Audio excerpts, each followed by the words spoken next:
오늘은 쓰임 받은 사람, 쓰임 받을 사람이라는 제목으로 함께 말씀을 나누고자 합니다. 오늘 본문 말씀 우리가 너무나 잘 알고 있는 내용이 기록되어 있습니다.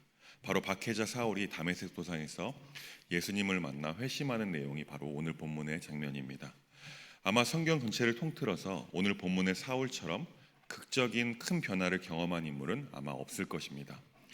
박해하던 이가 이제는 그 복음을 이방인들에게 전하는 자로 부르심을 받는 놀라운 역전의 사건이 바로 오늘 본문에 기록되어 있습니다. 오늘 본문의 스토리를 정말 간략하게 살펴보겠습니다. 박해자 사울은요, 합법적으로 예수님의 제자들을 잡기 위해서 대제사장에게 다메섹 도상으로 가는 공문을 받았다라고 1절과 2절에서 밝히고 있습니다. 요청한 공문을 받고 다메섹으로 가는 길에 사울은 갑자기 하늘로부터 빛이 내려와 그를 비추며 땅에 엎드러지게 되죠. 그때 예수님의 음성이 들려오기 시작합니다. 사울아 사울아 내가 나를 왜 박해하느냐. 그 음성 앞에 사울이 대답합니다. 주여 누구시니이까. 사울의 질문 앞에 예수님은 다시금 대답하십니다. 나는 내가 박해하는 예수다라고 말입니다. 그리고 예수님은 사울에게 시내로 들어가서 내가 행할 것을 알려줄 사람이 있다라고 말씀하시면서 시내로 들어가도록 하십니다. 그 말씀에 사울은 즉시 순종해서 일어납니다. 그리고 눈은 떴지만 하늘에서 내려온 빛으로 인해서 볼 수는 없었습니다.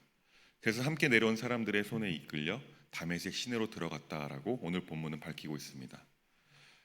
9절 말씀을 보면 사흘, 즉 3일 동안 보지 못하는 상태가 계속되었다라고 말씀합니다. 그런데 보지 못한 것뿐만 아니라 먹지도 마시지도 않았다라고 기록하고 있습니다. 사실 금식하며 기도한 것이죠. 사울이 3일 동안 금식하며 기도하는 동안에 하나님께서는 다메섹에 있었던 신실한 아나니아에게 찾아가십니다. 그리고 그에게 말씀하십니다. 일어나 직가라 하는 거리, 번역하면 고든 길이라고 부르는 거리로 가서 유다의 집에 있는 사울이라는 5사람을 찾으다라고 말입니다. 그때 동시에 사울은 기도하는 가운데 환상을 통해 아나니아라는 사람이 와서 자기에게 안수하여 시력을 회복시켜 주시는 것을 보았다라고 12절 말씀에 기록하고 있습니다. 예수님의 말씀 앞에 아나니아가 대답합니다. 주님, 그가 예루살렘에서 주님의 성도들에게 얼마나 많은 해를 끼쳤는지를 들었습니다. 그리고 그는 지금 이곳에서 성도를 잡아갈 권한을 대제사장들에게 받아가 가지고 온 것입니다. 이것을 알고 있습니다라고 대답하죠. 아나니아는 두려웠던 것입니다. 그러나 예수님께서는 뜻을 굽히지 않으시고 아나니아에게 다시 말씀하십니다. 가라, 그는 내 이름을 이방 사람들과 임금들과 이스라엘 자손들 앞에 가지고 갈 내가 택한 나의 그릇이다라고 말입니다. 아나니아는 여전히 두려웠지만 예수님께서 택한 도구가 바로 사울이라는 그 말씀 앞에 순종하지 않을 수 없었습니다. 결국 아나니아는 순종하여서 사울을 찾아가고 사울이 본 환상대로 사울에게 안수합니다. 안수하자 시력이 회복되었다라고 기록하고 있습니다. 그리고 사울은 시력을 회복하자 아나니아에게 세례를 요청합니다. 그 요청에 아나니아는 사울에게 세례를 베풉니다.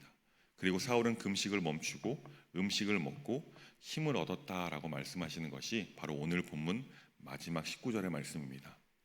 지금까지 말씀드린 것이 오늘 본문의 줄거리이죠. 오늘 제목처럼 두 사람에게 저는 집중해 보고자 합니다.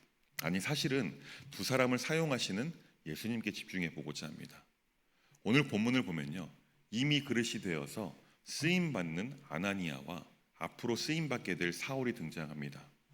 보통 이 본문의 말씀을 보면요, 박해자 사울이 한 방에 꼬꾸러지게 하셔서 이방인의 사도라고 불리게 될 사울의 회심 사건을 주목하면서 역전의 하나님에 대해서 많은 분들이 집중하게 됩니다.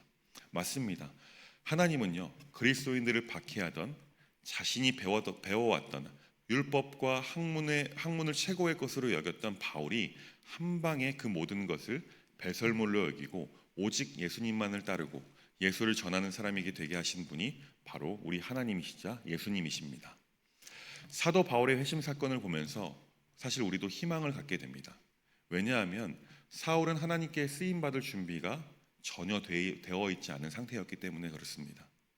그냥 하나님께서 일방적으로 택하셔서 하나님의 복음을 담는 위대한 그릇으로 사용하시겠다라고 말씀하시는 것이 바로 오늘 본문의 장면이기 때문에 그렇습니다.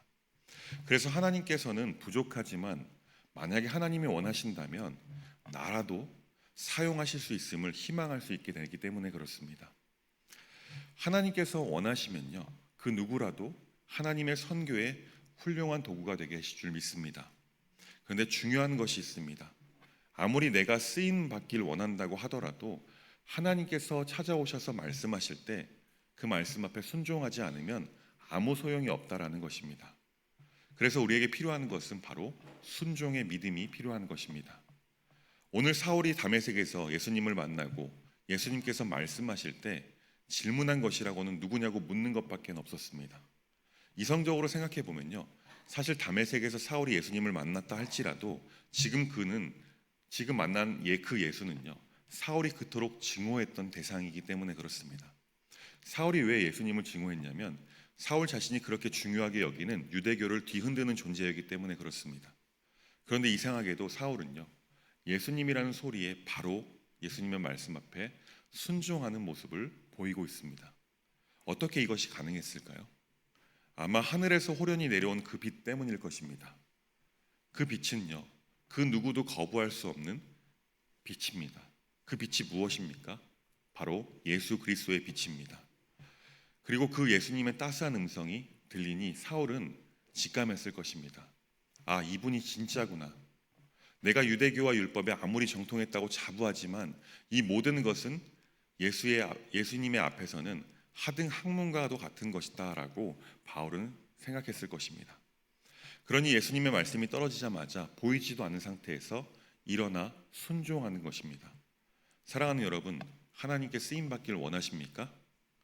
그렇다면요, 모든 것을 다 버리고 다 내려놓고 그것이 내가 그토록 가치 있게 여겼다 할지라도 그 모든 것을 내려놓고 순종할 수 있길 주님의 이름으로 축복합니다.